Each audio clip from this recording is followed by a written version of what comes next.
Agatha Christie, The Case of the Middle-Aged Wife.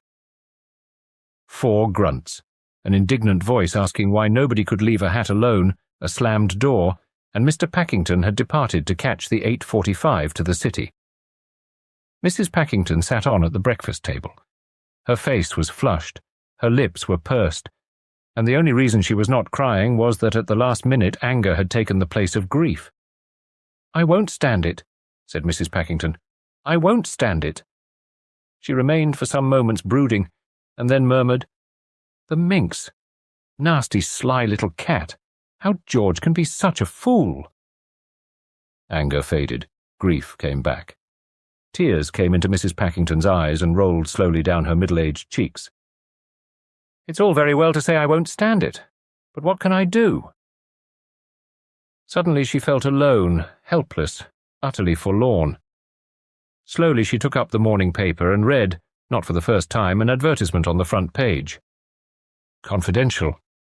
Are you happy? If not, consult Mr. Parker Pyne, 17 Richmond Street. Absurd, said Mrs. Packington. Utterly absurd. Then, after all, I might just see... Which explains why, at 11 o'clock, Mrs. Packington, a little nervous, was being shown into Mr. Parker Pyne's private office. As has been said, Mrs. Packington was nervous, but somehow or other, the mere sight of Mr. Parker Pyne brought a feeling of reassurance. He was large, not to say fat. He had a bald head of noble proportions, strong glasses and little twinkling eyes. "Pray sit down," said Mr. Parker Pyne. "You have come in answer to my advertisement?" he added helpfully. "Yes," said Mrs. Packington, and stopped there. "And you are not happy," said Mr. Parker Pyne in a cheerful, matter-of-fact voice. "Very few people are. You would really be surprised if you knew how few people are happy." "Indeed," said Mrs. Packington, not feeling, however, that it mattered whether other people were unhappy or not. "Not interesting to you, I know," said Mr. Parker Pyne, "but very interesting to me.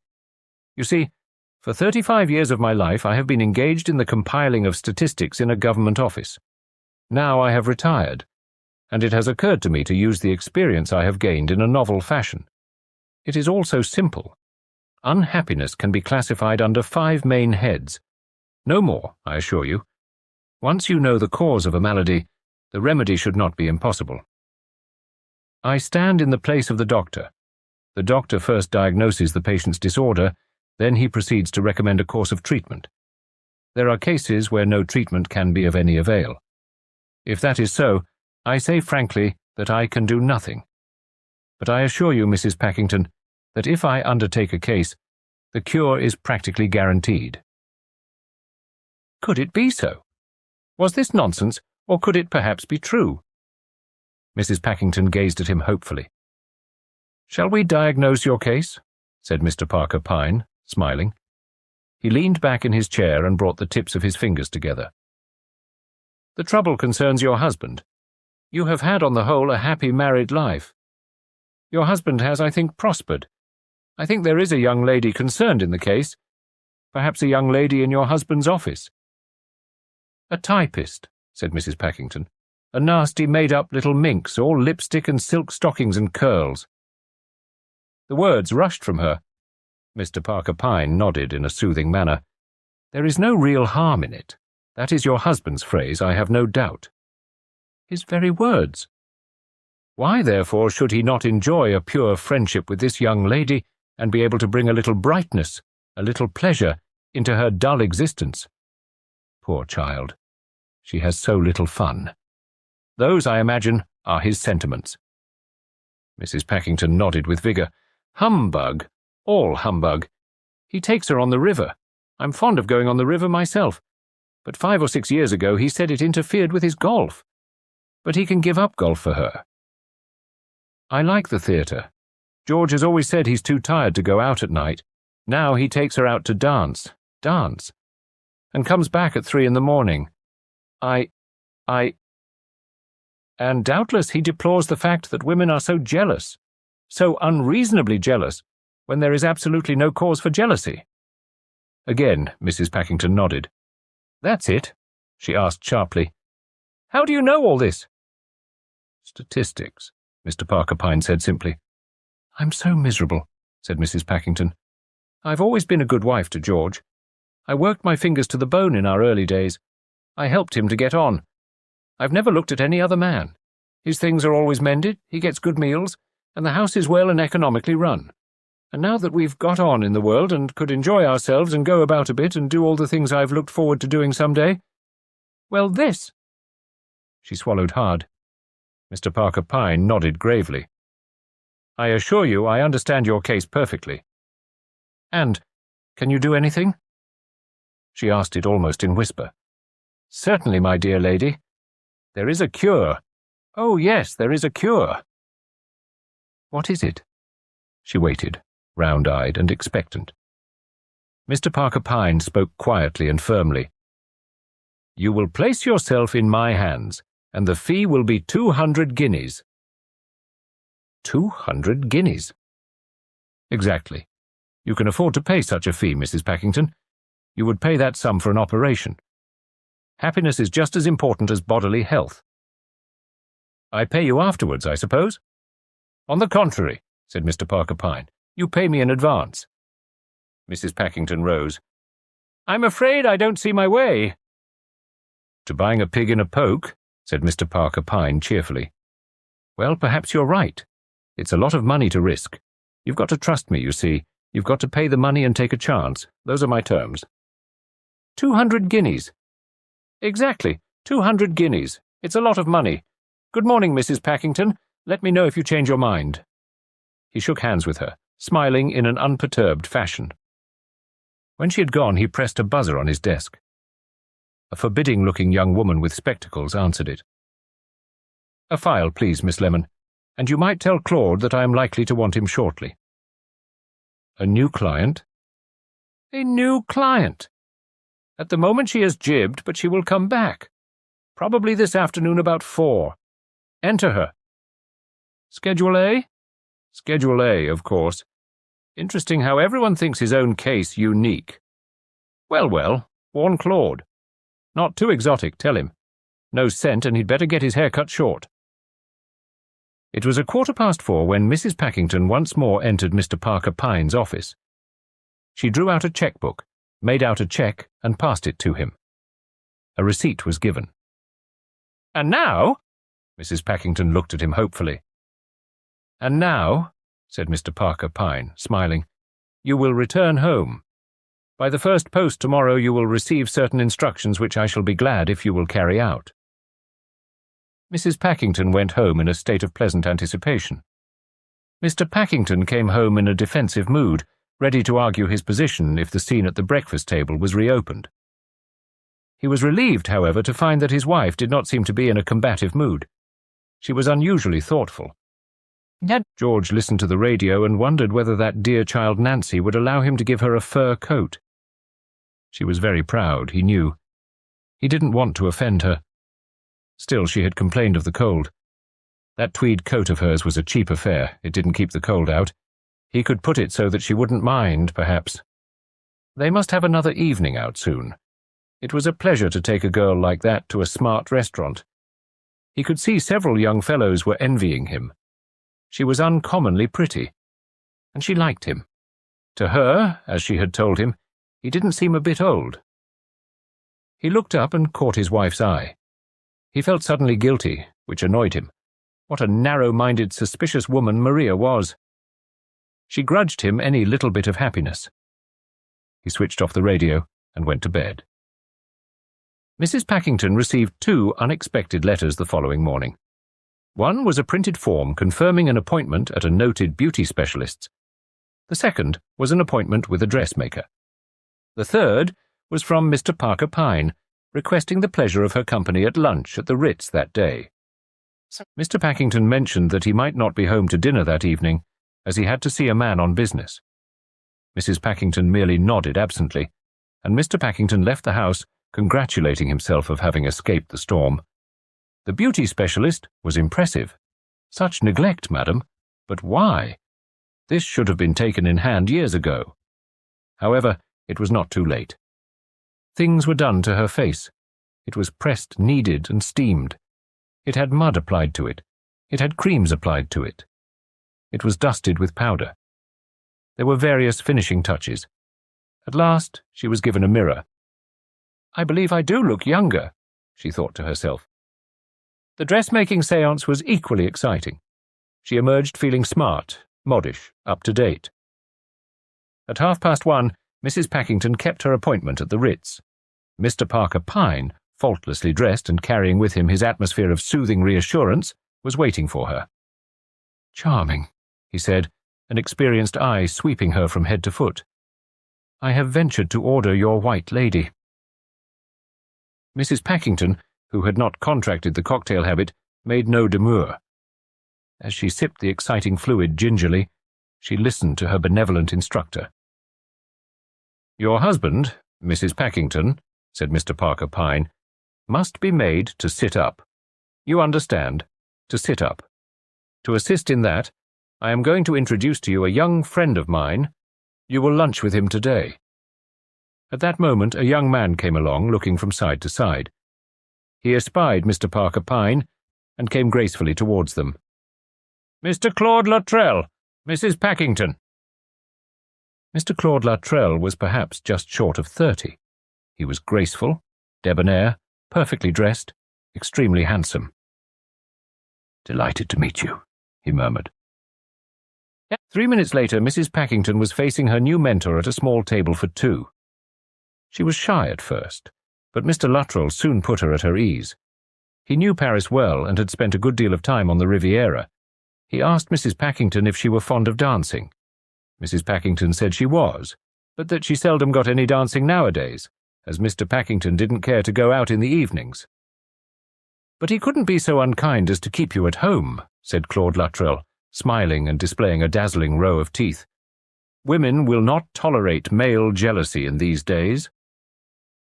Mrs. Packington nearly said that jealousy didn't enter into the question, but the words remained unspoken. After all, it was an agreeable idea. Claude Luttrell spoke airily of nightclubs. It was settled that on the following evening Mrs. Packington and Mr. Luttrell should patronize the popular Lesser Archangel. Mrs. Packington was a little nervous about announcing this fact to her husband. George, she felt, would think it extraordinary and possibly ridiculous. But she was saved all trouble on this score. She had been too nervous to make her announcement at breakfast, and at 2 o'clock a telephone message came to the effect that Mr. Packington would be dining in town. The evening was a great success. Mrs. Packington had been a good dancer as a girl, and under Claude Luttrell's skilled guidance she soon picked up modern steps. He congratulated her on her gown, and also on the arrangement of her hair. An appointment had been made her that morning with a fashionable hairdresser. At bidding her farewell, he kissed her hand in a most electrifying manner. Mrs. Packington had not enjoyed an evening so much for years. A bewildering 10 days ensued. Mrs. Packington lunched, tea'd, tangoed, dined, danced, and supped. She heard all about Claude Luttrell's sad childhood. She heard the sad circumstances in which his father lost his money. She heard of his tragic romance and his bittered feelings towards women generally. On the 11th day they were dancing at the Red Admiral. Mrs. Packington saw her spouse before he saw her. George was with the young lady from his office. Both couples were dancing. "Hello, George," said Mrs. Packington lightly, when their orbits brought them together. It was with considerable amusement that she saw her husband's face grow first red, then purple, with astonishment. With the astonishment was blended an expression of guilt detected. Mrs. Packington felt amusedly mistress of the situation. Poor old George. Seated once more at her table, she watched them. How stout he was, how bald, how terribly he bounced on his feet. He danced in the style of 20 years ago. Poor George, how terribly he wanted to be young. And that poor girl he was dancing with had to pretend to like it. She looked bored enough now, the face over his shoulder where he couldn't see it.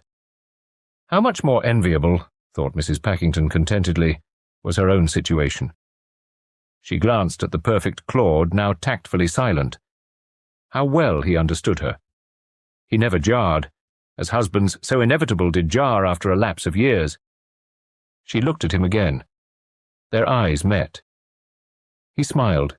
His beautiful dark eyes, so melancholy, so romantic, looked tenderly into hers. "Shall we dance again?" he murmured. They danced again. It was heaven. She was conscious of George's apoplectic gaze following them.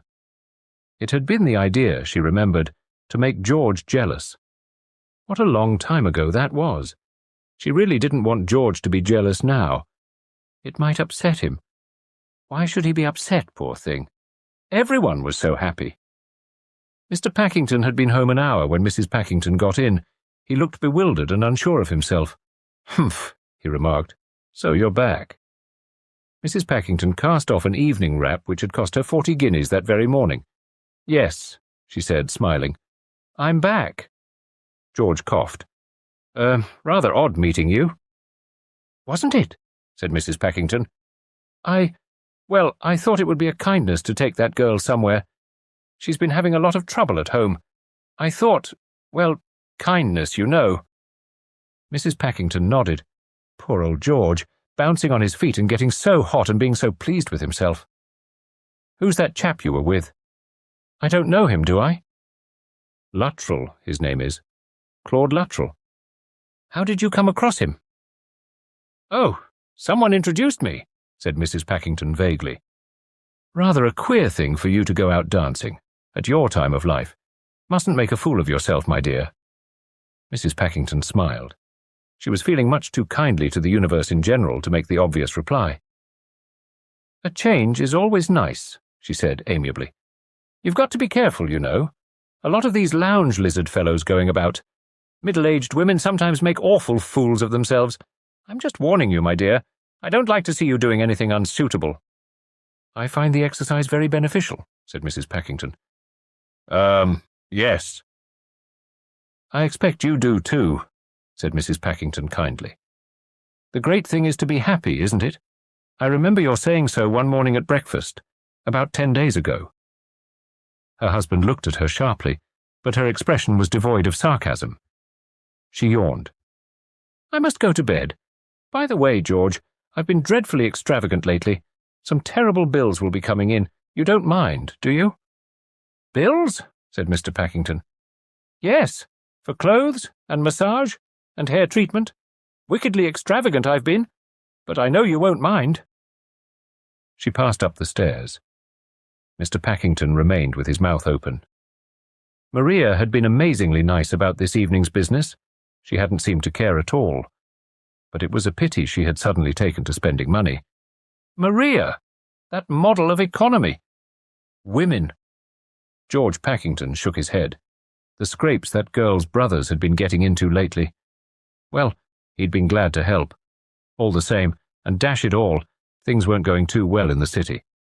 Sighing, Mr. Packington in his turn slowly climbed the stairs. Sometimes words that fail to make their effect at the time are remembered later. Not till the following morning did certain words uttered by Mr. Packington really penetrate his wife's consciousness. Lounge lizards, middle-aged women, awful fools of themselves. Mrs. Packington was courageous at heart. She sat down and faced facts. A gigolo. She had read all about gigolos in the papers, had read, too, of the follies of middle-aged women. Was Claude a gigolo? She supposed he was. But then, gigolos were paid for, and Claude always paid for her. Yes, but it was Mr. Parker Pyne who paid, not Claude, or rather, it was really her own 200 guineas.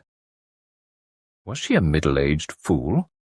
Did Claude Luttrell laugh at her behind her back? Her face flushed at the thought. Well, what of it? Claude was a gigolo. She was a middle-aged fool. She supposed she should have given him something, a gold cigarette case, that sort of thing. A queer impulse drove her out of there and then to Asprey's. The cigarette case was chosen and paid for. She was to meet Claude at Claridge's for lunch. As they were sipping coffee, she produced it from her bag. "A little present," she murmured. He looked up, frowned. "For me?" "Yes, I hope you like it." His hand closed over it and he slid it violently across the table. Why do you give me that? I won't take it. Take it back. Take it back, I say. He was angry.